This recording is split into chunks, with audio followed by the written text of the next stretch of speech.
اعوذ باللہ من الشیطان الرجیم، بسم اللہ الرحمن الرحیم۔ آج 3 دسمبر کا دن ہے۔ یہ وہ دن ہے کہ جس دن اس دنیا سے ایک مربی، ایک استاد، ایک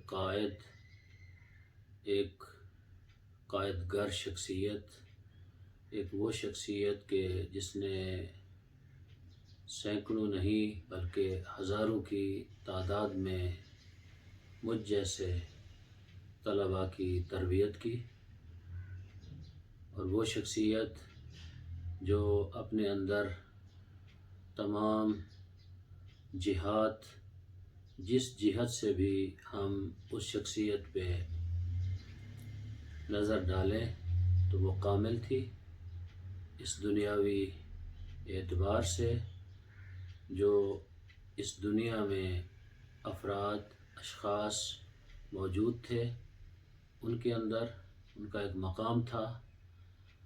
علماء، سیاستدان، وکلاء، مختلف تنظیمیں، سب کی سب جب ان کو دیکھتی تھیں تو ایک ادب، احترام، استاد کی نگاہ سے دیکھتی تھی۔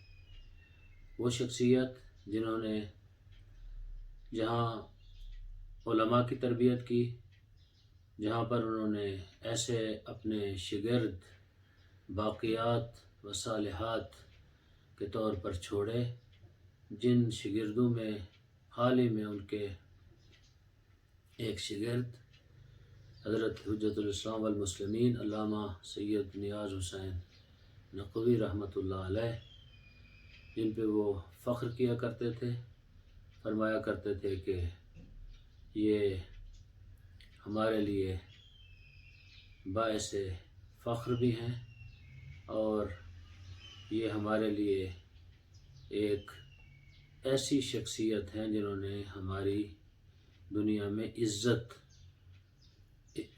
میں اضافہ کیا ہے۔ اسی طرح ان کے سینکڑوں، ہزاروں شاگرد، اور ان شاگردوں میں اس وقت حضرت علامہ شیخ محسن نجفی حفظہ اللہ، کئی ایک اور بھی ان کے شاگرد موجود ہیں۔ ظاہراً جہاں تک میرے علم میں ہے، حضرت آیت اللہ حافظ سید ریاض حسین نجفی بھی ان کے شاگردوں میں سے ہیں۔ بہرحال جہاں تک میں جانتا ہوں، اگر غلطی ہے تو ہو گئی ہو تو ظاہر ہے، اگر کسی اور حوالے سے شاگرد نہ ہو تو مشروع کے حوالے سے اور ان سے رہنمائی لینے کے حوالے سے قبلہ ان کے شاگرد ہیں۔ ایسا عظیم انسان جنہوں نے ایسے شاگرد پیدا کیے، کبھی کبھی میں سوچتا ہوں کہ ایسی شخصیات دنیا میں بہت کم آتی ہیں۔ سرکار محسن ملت ایسی شخصیت تھے کہ جن کا وجود ملت کے لیے، قوم کے لیے نہ مفید تھا، بلکہ وہ قوم کے ہمدرد تھے۔ قوم کو ہمیشہ انہوں نے رہنمائی کی، اور کسی مشکل میں قوم کو نہیں چھوڑا۔ جہاں تک ان کی شخصیت کو علمی اعتبار سے دیکھا جائے تو ایک مرجع ان کا شاگرد ہے، حضرت آیت اللہ العظمیٰ شیخ بشیر نجفی حفظہ اللہ، جو کہ مرجع وقت ہیں، ان کے شاگرد ہیں۔ پھر اگر آپ میدان سیاست میں دیکھیں تو ڈاکٹر محمد علی نقوی جیسے لوگوں کی پرورش اور ان کی تربیت قبلہ نے کی، جن کا ہمیشہ یہ شعار تھا کہ ہر خطیب کو جب ممبر پہ آئے تو کم از کم لوگوں کو یہ ضرور کہنا چاہیے کہ اپنے بچوں کو تعلیم دلواؤ، علم کی طرف لے کے آؤ۔ کون سا شعبہ ہے زندگی کا جس میں قبلہ مرحوم نے تربیت نہ کی ہو؟ سیاستدانوں میں دیکھ لیں، ذاکرین میں بعض ذاکر حضرات، جس میں مرحوم مقبول حسین ڈھکو رحمۃ اللہ علیہ، انہوں نے خود کہا کہ قبلہ میرے استاد تھے، میں نے ان سے استفادہ کیا جلال پور میں جب وہ پڑھنے کے لیے آئے، اور قبلہ محسن ملت رحمۃ اللہ علیہ جہاں وہ کئی مدارس دینیہ اور کئی مساجد حسینیات کے مؤسس تھے، وہاں انہوں نے کئی ایک گراں قدر کتب بھی تحریر کی، اور یہ بہت کم لوگوں کے حصے میں یہ بات آتی ہے کہ جو دنیا میں بڑی شخصیات ہیں ان کی نگاہ میں بھی ان کا مقام ہو۔ قبلہ مرحوم نے کبھی تصنع اور کبھی خود نمائی، کبھی بھی انہوں نے اپنی تعریف نہیں چاہی کسی سے، اور کبھی وہ چاہتے بھی نہیں تھے کہ کوئی ان کی ایسے ہی آ کے تعریف کرے، یا پھر ان کی بعض لوگ ہوتے ہیں کہ لوگ ان کے لیے جھوٹی تعریفیں کرتے ہیں، وہ خوش ہوتے ہیں، تو وہ ان چیزوں سے بے نیاز رہے ساری زندگی۔ اگر کسی کے لیے وہ کرتے تھے، کوشش ہوتی تھی کہ وہ کسی دوسرے کو خبر نہ ہو، کسی کو نہ بتائیں۔ جب وہ دنیا سے چلے گئے تو کئی لوگ جو میرے علم میں ہے، میں یہاں اس مختصر سے وقت میں جو کہ میری ذمہ داری لگائی گئی، اور میں کیونکہ ہر سال خود سے کچھ نہ کچھ کرتا ہوں، اس دفعہ ان کی بڑی صاحبزادی نے مجھے حکم کیا، تو ابھی میں کیونکہ سفر میں جانے والا ہوں تو میں نے اس کو اس عنوان سے کہ میں خود ذاتی طور پہ نہ قبلہ مرحوم جو میرے اساتذہ باقی بھی ہیں یا بزرگان ہیں، میں ان کی اولاد کی قدر اور ان کا احترام اس لیے کرتا ہوں۔ بعض تو لائق احترام ہوتے ہیں، جس طرح قبلہ مرحوم کی اولاد میں کئی ایک ان کے بچے بچیاں ماشاءاللہ دینی اعتبار سے قبلہ نے ان کی تربیت کی، وہ اپنی جگہ پہ ان کا مقام ہے۔ نہیں تو میں مرحوم استاد علماء آیت اللہ سید محمد یار نجفی رحمۃ اللہ علیہ کے اس فرمان کے مطابق کہ وہ اپنے اساتذہ کی اولاد کا بھی احترام کیا کرتے تھے، تو میرے وہ استاد تو بہت کم تھے، لیکن میری تربیت میں ان کا بہت بڑا عمل و دخل رہا ہے۔ جس طرح قبلہ قاضی صاحب، قبلہ حافظ صاحب کا، تو ان کا بھی بہت زیادہ دخل تھا، اور میں نے بہت ساری چیزیں اپنے بچپنے میں ان سے سیکھیں، اور انہوں نے جو میں حوزہ علمیہ قم میں گیا تو ان کی خدمت میں ہمیشہ رات کو ان کے گھر ہم جایا کرتے تھے ان کی خدمت میں، تو کئی ایک چیزیں ہمیں وہاں سے سیکھنے کے لیے ملی قبلہ مرحوم سے۔ تو کہنے کا مقصد یہ ہے کہ قبلہ جب بھی کوئی کام کرتے تھے کسی کے لیے نہیں کرتے تھے، اللہ کے لیے کرتے تھے۔ ہمیشہ یہ ان کا جملہ مجھے بہت ہی، میں نے اپنی زندگی میں اس کو اپنایا ہے، اور میں نے کامیابیاں بھی دیکھی ہیں۔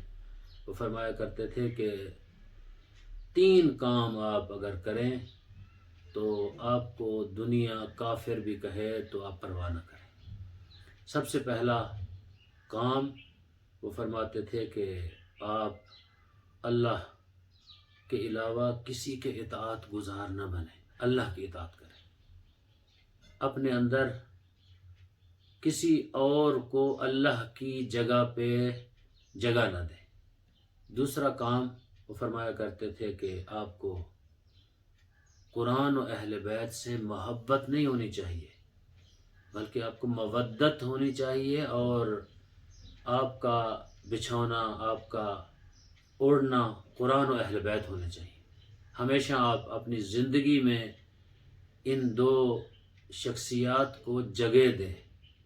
شاید میں نے یہ الہاماً ان سے یہ جملہ لیا ہے۔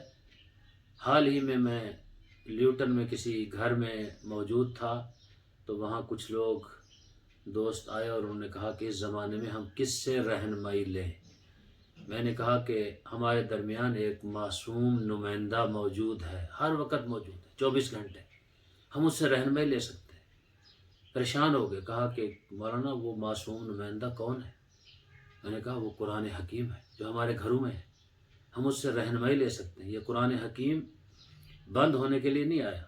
قبلہ مرحوم کی بھی یہی تاکید تھی کہ ہمیشہ وہ تاکید فرماتے تھے کہ آپ کو قرآن کو عملی طور پر اس کے رموز اور ان کے قرآن حکیم کی جو ایسی چیزیں ہیں، بلکہ قرآن حکیم کی طے میں جا کے آپ سمجھیں، اپنے احکام اسلام کو، دین کو، اور اہل بیت علیہ السلام سے رہنمائی لیں۔ جہاں قرآن حکیم آپ کو سمجھ نہ آئے تو احادیث نبوی ہیں اور احادیث ائمہ معصومین علیہ السلام ہیں، ان سے رہنمائی لیں۔ تیسری چیز وہ فرمایا کرتے تھے کہ اپنے والدین کا احترام کریں، والدین کی عزت کریں۔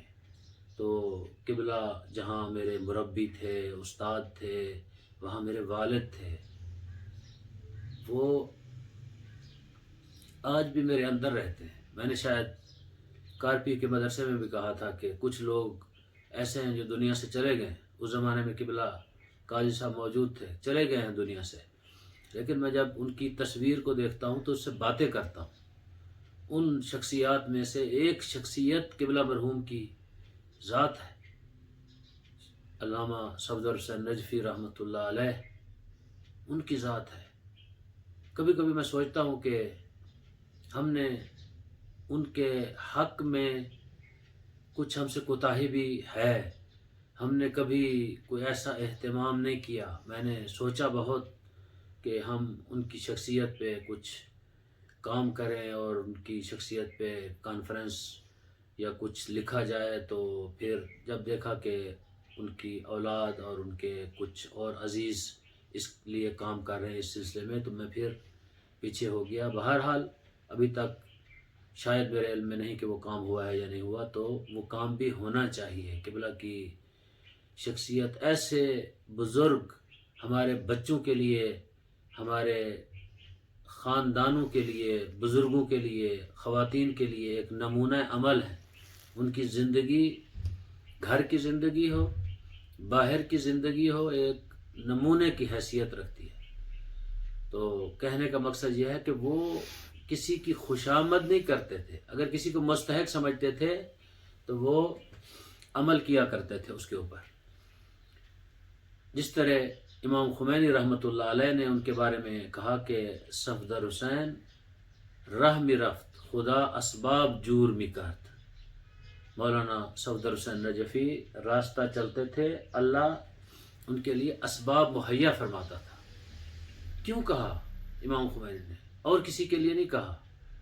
امام خمینی نے یہ جملہ جہاں تک میرے علم میں ہے، حتیٰ ایران کی بڑی بڑی شخصیات جو اس وقت موجود ہیں اور کلمات ضرور کہے، یہ نہیں کہا کہ وہ راستہ چلتے تھے، خدا ان کے لیے اسباب مہیا کرتا تھا۔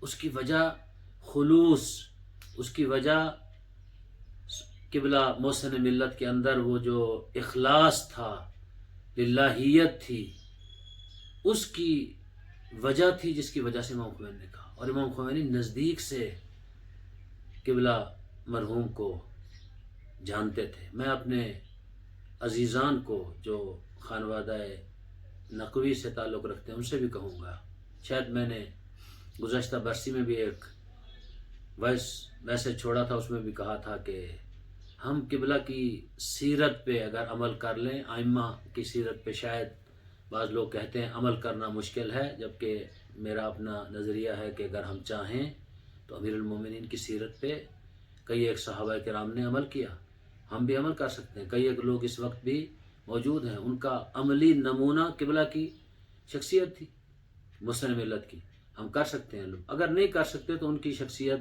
کو ہم اپنے سامنے رکھیں، اس پہ عمل کریں، تو ہم کئی ایک ایسے کام ہیں جن کو ہم انجام دے سکتے ہیں۔ تو قبلہ مرحوم کی شخصیت 3 سال کے اندر وہ نجف سے واپس آئے اور انہوں نے آ کے دین کی خدمت کی. کیا وجہ ہے کہ اب ہم کئی سال حوزہ یہ علمیہ میں لگاتے ہیں، پھر ہم واپس آنے کا نام نہیں لیتے بعض لوگ، اور وہاں زندگیاں ختم ہو جاتی ہیں. تو بہرحال میرا موضوع کوئی اس طرف نہیں ہے کسی کو نصیحت کرنا، قبلہ کی ذات کے اوپر گفتگو کرنی ہے. تو قبلہ کی شخصیت امام خمینی نے کیوں کہا، قبلہ کو نزدیک سے دیکھا، قبلہ نے امام خمینی کی خدمت میں رہ کر ایسے کام کیے. شاید میں نے کسی مجلس میں، بلکہ قبلہ قاضی صاحب کے چہلم کی مجلس میں بھی کہا تھا کہ قبلہ کو یہ آفر ہوئی پاکستان کے اس وقت کی حکومت کی طرف سے کہ آپ امام خمینی کی توضیح المسائل کو سمندر برد کر دیں تو ہم آپ کو جو چاہیں گے دیں گے. تو قبلہ نے اس کو ماننے سے انکار کر دیا. وہ ایسی شخصیت تھے، وہ کسی لالچ، طمع اور کسی دولت کے وہ محتاج نہیں تھے. دولت ان کے پیچھے چلتی تھی، وہ آگے چلتے تھے. دولت مند ان کے پیچھے چلتے تھے. شاید مجھے یاد آ رہا ہے کہ کسی صاحب نے مجھے یہ نقل کیا کہ وہ جب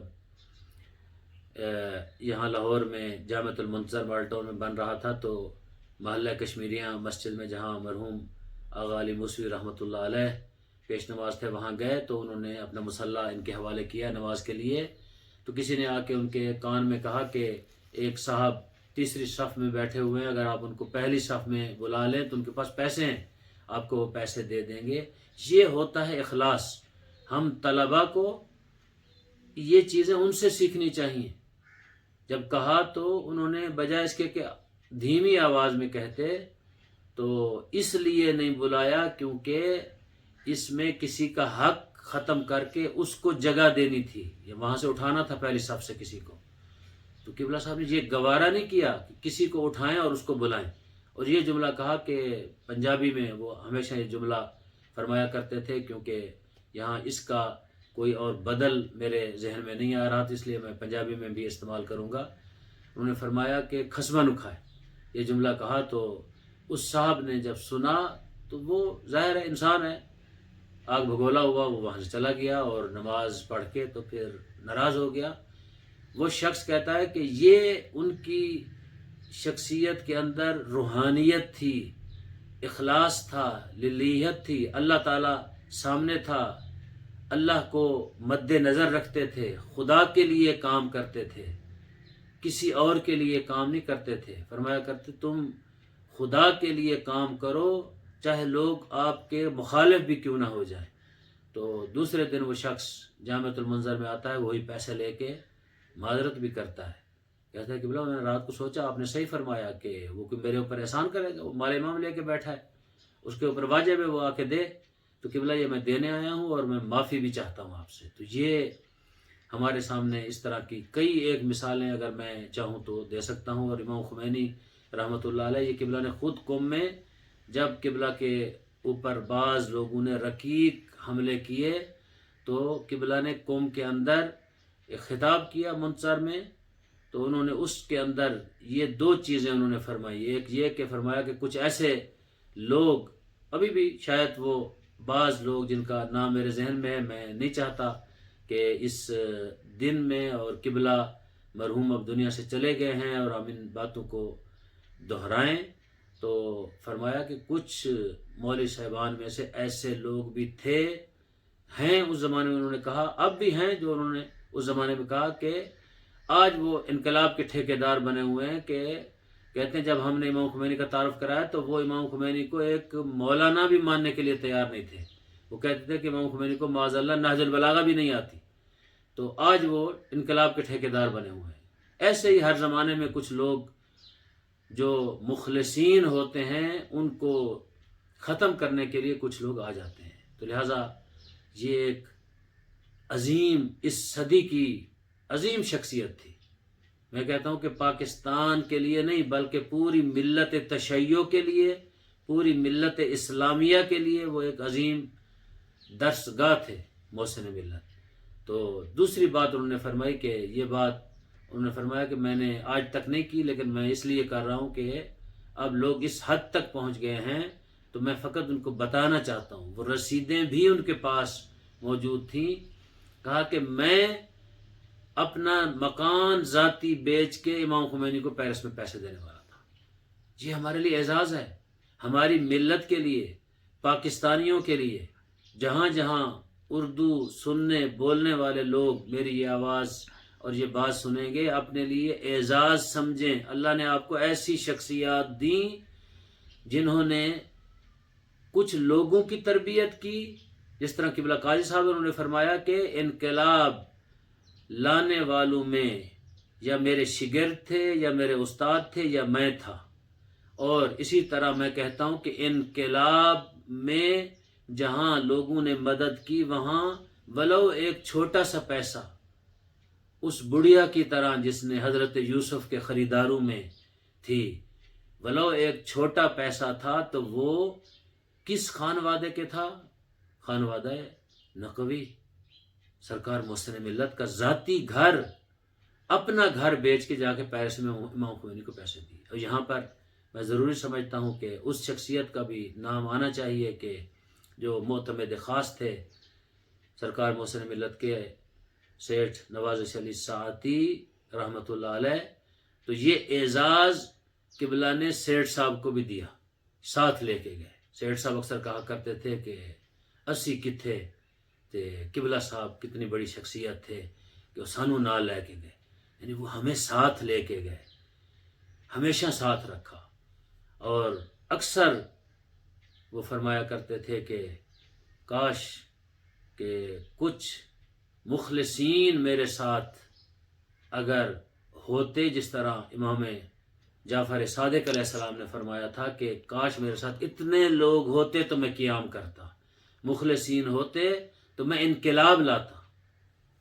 تو حضرت محسن ملت رحمۃ اللہ علیہ، ان کی کئی ایک باتیں جو میں یہاں نقل کر سکتا ہوں، جس میں ایک بات کو میں چاہتا ہوں کہ ہمارے بچوں تک یہ بات پہنچے تاکہ پتہ چلے کہ کس طرح ہمارے بزرگ، ہمارے اسلاف اپنے بزرگوں کا احترام کیا کرتے تھے۔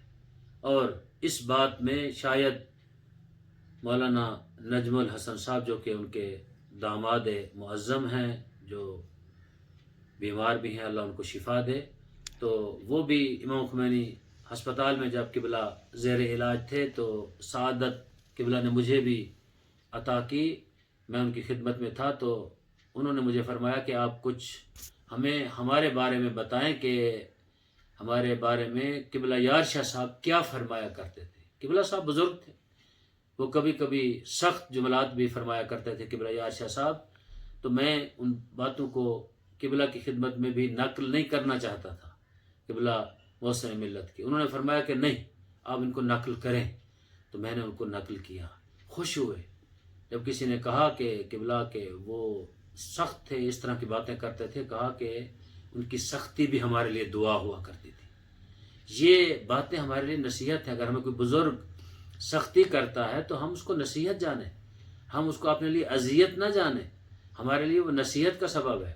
ہو سکتا ہے کہ ہمیں پتہ نہ ہو، ہمیں وہ سمجھا رہے ہوں، لیکن ایک وقت ایسا بھی آیا کہ جہاں وہ سختی کرتے تھے تو سرکار استاد العلماء آیت اللہ سید محمد یار نجفی رحمۃ اللہ علیہ نے ایک ایسا جملہ کہہ دیا قبلہ کے بارے میں، اس کا میں عینی گواہ ہوں۔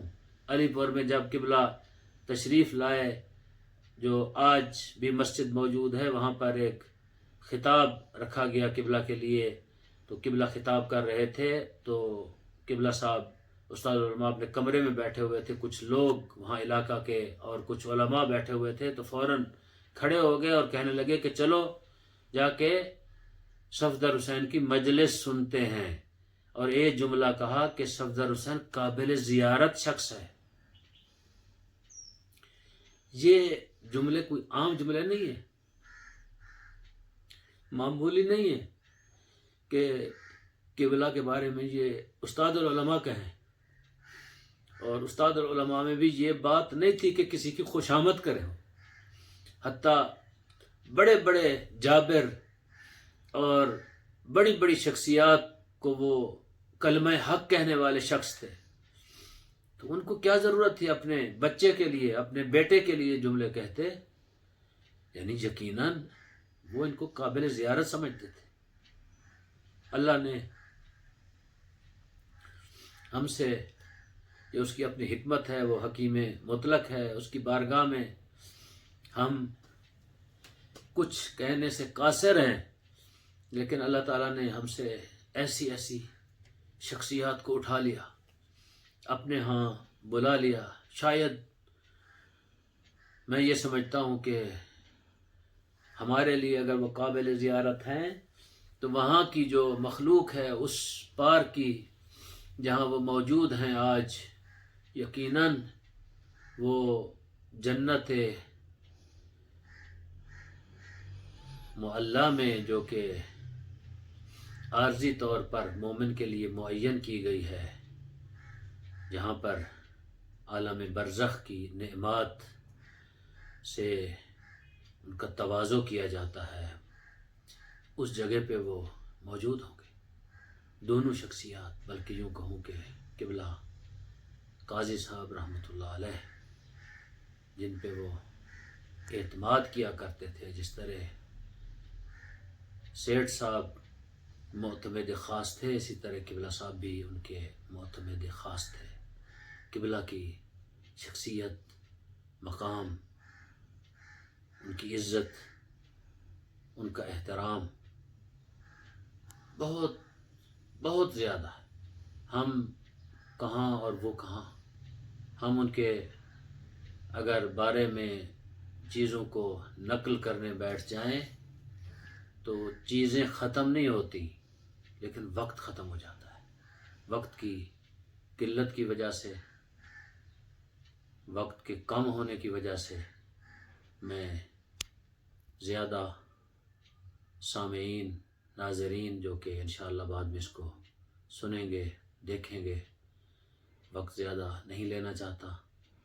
قبلہ ایک، جس طرح میں نے آغاز میں کہا، ایک معلم تھے، استاد تھے، قائد گر تھے۔ جتنی پاکستان کے اندر قیادتیں، تنظیمیں، سب کے وہ بانی۔ پاکستان کے اندر کوئی ایسی جگہ نہیں جہاں قبلہ کی روح اس وقت موجود نہ ہو، اور کوئی ایسا شخص نہیں جو قبلہ مرحوم کو بھلا سکا ہو آج تک۔ آج بھی وہ ہمارے درمیان زندہ ہیں، کیونکہ شہداء زندہ ہوتے ہیں۔ من مات علی حب آل محمد مات شہیدا۔ قبلہ جس بیماری میں مبتلا تھے، دنیا سے چلے گئے، وہ شہادت کی موت گئے۔ انہوں نے سینکڑوں، ہزاروں شاگرد پیدا کیے، کتابیں لکھی، مدارس بنائے، حسینیہ بنائے۔ باہر کی دنیا میں بھی انہوں نے بہت کام کیا، اور میں کبھی بھی یہ نہیں کہتا میں نے یہ کام کیا ہے۔ میں اکثر جب کوئی کام کرتا ہوں تو یہ سوچتا ہوں کہ قبلہ آج بھی ہمارے درمیان موجود ہے، اور مجھے یہ اعزاز بھی حاصل ہے کہ میں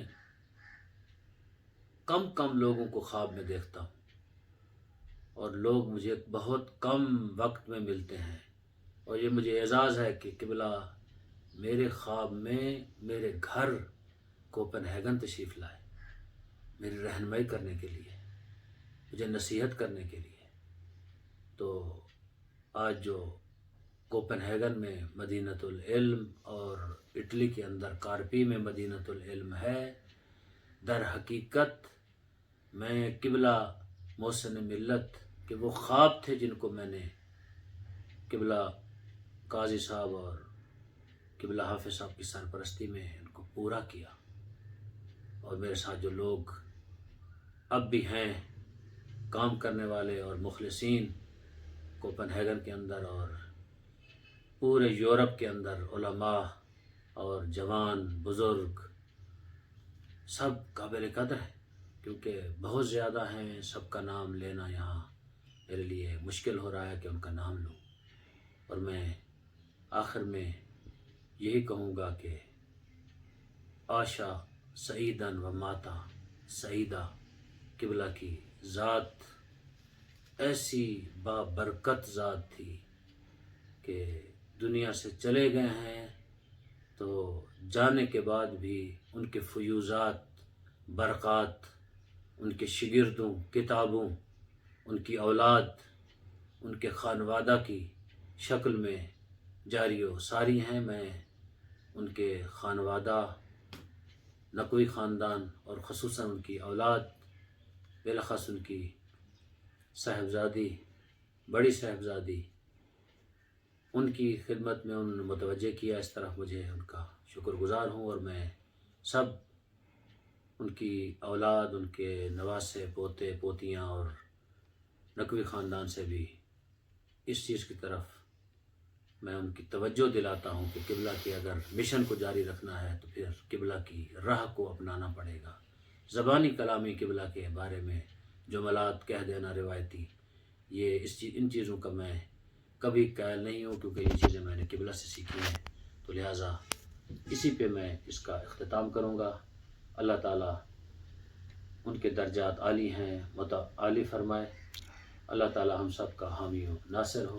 والسلام علیکم ورحمۃ اللہ وبرکاتہ۔